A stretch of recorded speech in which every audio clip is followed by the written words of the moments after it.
Maybe you want to go old school, though, Will, in which case you can check out the new Rolls-Royce Ghost, which is apparently no longer a superficial expression of wealth. So it's affordable? No, not at all. Oh.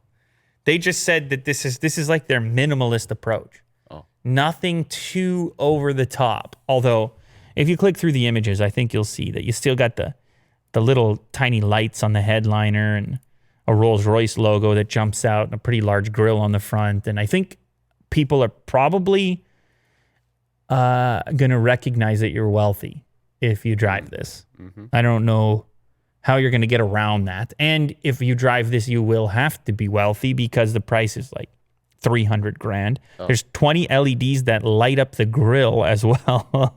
And it's wider than the previous generation. I mean, there's little wooden trays in the back. It's very luxurious. Oh, yeah. As you know. But believe it or not, it's not their most luxurious. Actually, this is one of their more fun-to-drive models, featuring four-wheel drive and a twin-turbo V12 delivering 563 horsepower. It can do 0 to 62 in 4.8 seconds, which is impressive because it weighs 2.5 tons. So it's a heavy luxury car that can still move a little bit. And so what do you say, Will? Is this on your radar or what? Daily driver? Yeah, is that on your radar or what? This is awesome.